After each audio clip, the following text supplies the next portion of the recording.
ഒരു മല അതിങ്ങനെ മുകളിൽ നിന്ന് താഴേക്ക് ഒരു ക്രെയിനും ഒന്നുമില്ലാതെ കൊത്തിയെടുത്ത് ഒരു അമ്പലം പണിയാൻ പറ്റുമോ? അതും ഒരൊറ്റ പാറയിൽ നിന്ന്. ആ നമ്മൾ ഇന്ന് സംസാരിക്കുന്നതും ഏതാണ്ട് അങ്ങനെ ഒരു കാര്യത്തെക്കുറിച്ചാണ്. ഓഹോ. മഹാരാഷ്ട്രയിലെ യെല്ലോറയിലുള്ള കൈലാസനാഥ ക്ഷേത്രം. ശരിക്കും പറഞ്ഞാല് ലോകത്തിലെ തന്നെ ഒരു അത്ഭുതമാണത്.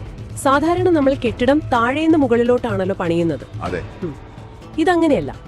ഒരു വലിയ പാറ അതിനെ മുകളിൽ നിന്ന് താഴേക്ക് കൊത്തി കൊത്തി ഉണ്ടാക്കിയെടുത്തതാണ്. മുകളിൽ നിന്ന് താഴേക്ക്? അതെ.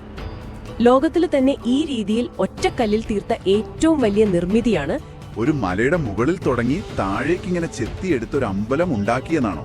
ശരിക്കും അവിശ്വസനീയം. ഏകദേശം 1,20,000 ടൺ പാറ അത്രയാണ് അവിടെ നിന്ന് മാറ്റിയത് എന്നാണ് കണക്ക്. 1,20,000 ടൺ? അതെ. 100 കണക്കിന് കൊല്ലം മുമ്പ്, ഇന്നത്തെ പോലത്തെ ഒരു മെഷീനും ഇല്ലാതിരുന്ന കാലത്ത് അതെങ്ങനെ ചെയ്തു? അതാണ് ഏറ്റവും വലിയ ചോദ്യം. അത്ഭുതം തന്നെ.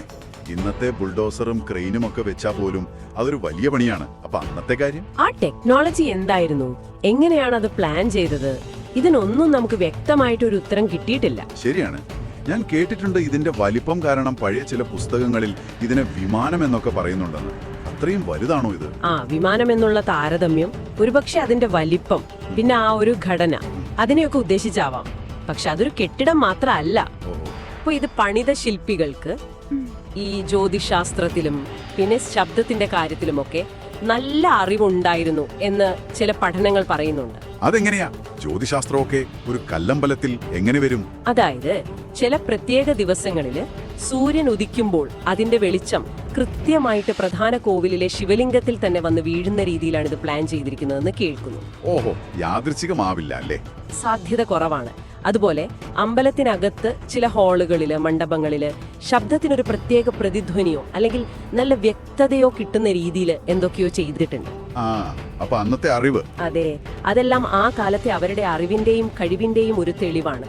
അതിൽ അത്ഭുതമില്ല. ശരിയാണ്.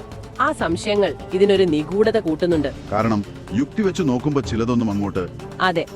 ചരിത്രം നോക്കുമ്പോ രാഷ്ട്രകൂട രാജാക്കന്മാരിൽ കൃഷ്ണൻ 1-ാമന്റെ കാലത്താണ് ഇത് പണിതതെന്നാണ് പൊതുവെ പറയുന്നത്.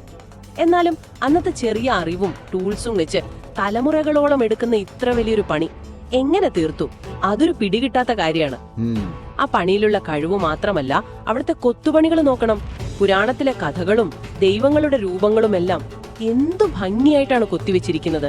അപ്പോ ചുരുക്കി പറഞ്ഞാൽ ഈ കൈലാസനാഥ ക്ഷേത്രം എന്ന് പറയുന്നത് പഴയ ഇന്ത്യയിലെ ആ ശില്പകല, എഞ്ചിനീയറിംഗ്, അതിന്റെ ഒക്കെ ഒരു മഹാത്ഭുതം എന്നതിനപ്പുറം ഒരുപാട് ഉത്തരം കിട്ടാത്ത ചോദ്യങ്ങൾ ബാക്കി വെക്കുന്നുണ്ട്.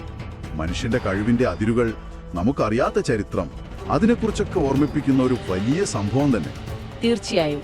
നൂറ്റാണ്ടുകൾ കഴിഞ്ഞിട്ടും നമ്മളെ ഇങ്ങനെ അതിശയിപ്പിക്കുന്ന, ചിന്തിപ്പിക്കുന്ന ഒരു നിർമ്മിതിയാണത്.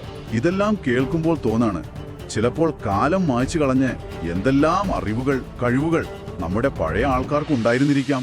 കൈലാസനാഥ ക്ഷേത്രം പോലെയുള്ള കാര്യങ്ങൾ കാണുമ്പോൾ അങ്ങനെ ഒരു ചിന്ത വരുമല്ലേ?